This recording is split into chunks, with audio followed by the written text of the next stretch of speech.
শুভ সকাল বন্ধুরা, সকাল সকাল আরেকটা ভিডিও নিয়ে চলে এসেছি তোমাদের সামনে।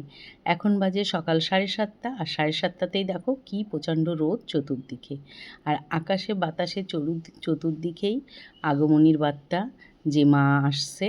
আর যেমন আমরা ঘর বাড়ি সব গুছাই, সুন্দর করে সাজানোর চেষ্টা করি, ঠিক তেমন প্রতি বছর এই নারকেল গাছগুলো এই পুজোর সময়ই ঝাড়াই, মানে কাটি, পাতা টাতা কেটে নারকেল গাছকে একদম পুরো হালকা করে দিই, যাতে পরের বছর আবার ভালো ফল হয়।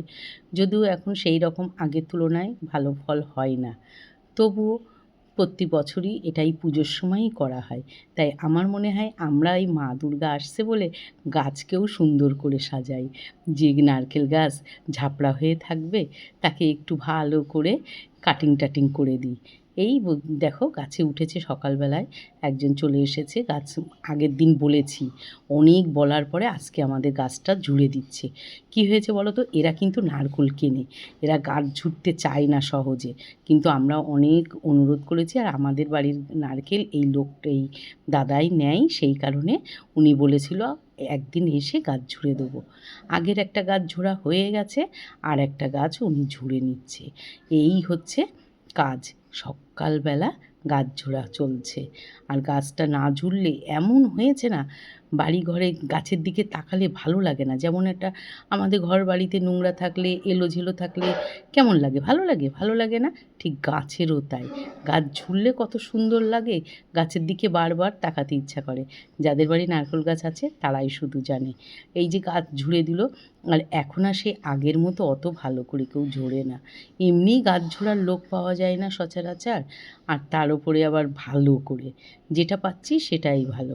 তারপরে গাছের যে ডাব হয়েছিল, এই দাদা বলল ডাবগুলো আমার দিতে হবে। ঠিক আছে, ডাব দিতে হবে, কারণ বিক্রি করতে হবে। আর আরেকটা গাছের ডাব আমরা পুরোটাই বাড়ির জন্য রেখে দিয়েছি।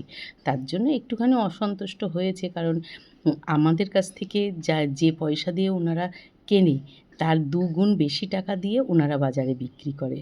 আর আমরা জানো তো, পরে যখন ডাব কিনতে যাই, এত প্রচণ্ড ডাবের দাম শুনে আমাদের মাথায় হাত।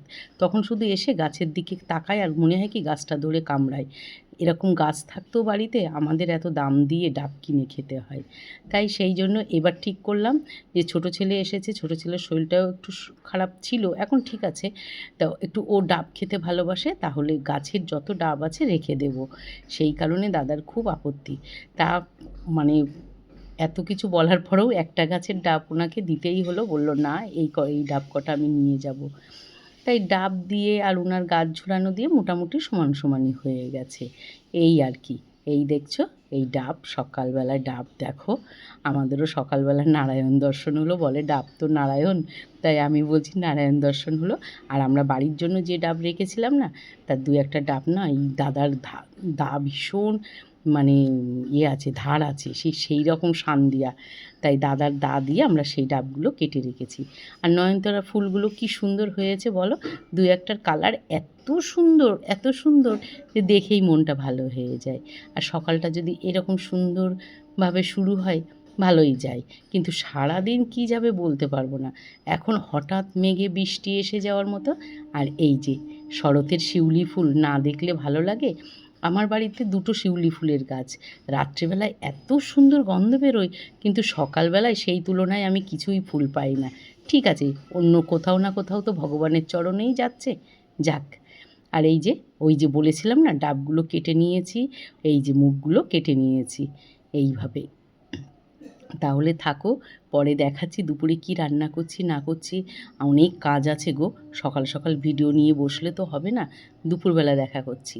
এই যে আজকে দুপুরে রান্না করেছি চিড়ে দিয়ে আর মাছের মাথা দিয়ে, আর করেছি মুগ ডাল, আর করেছি লাল শাক ভাজা। তোমরা কে কী করলে অবশ্যই জানিও। ভিডিওটা ভালো লাগলে প্রথম থেকে শেষ অবধি দেখবে, আর লাইক কমেন্ট শেয়ার করতে একদম ভুলবে না। যেসব বন্ধুরা এখনও আমাকে সাবস্ক্রাইব করোনি, সেই সব বন্ধুদেরকে বলবো একটু সাবস্ক্রাইব করে তোমরা আমাকে পাশে রাখবে। এই যে চিড়ে দিয়ে মাছের মাথা দিয়ে, তোমরা কি কেউ খেয়েছো কমেন্ট করে জানিও, আর কার কার ভালো লাগে সেটাও বলো। আমি কিন্তু খেয়েছি বিয়ের পরে, বেশ ভালো লাগে খেতে। আগে তো খেতাম শুধু মাছের মাথা দিয়ে মুড়ি ঘন্টর ডাল, কিন্তু এখন চিড়ে দিয়ে তোমার গোবিন্দভোগ চাল দিয়ে অনেক কিছু দিয়েই খাওয়া হয়। তাহলে আসি, কেমন লাগলো ভিডিওটা অবশ্যই জানবে। সবাই ভালো থেকো, সুস্থ থাকো, দেখা হবে নতুন আরেকটা ভিডিও।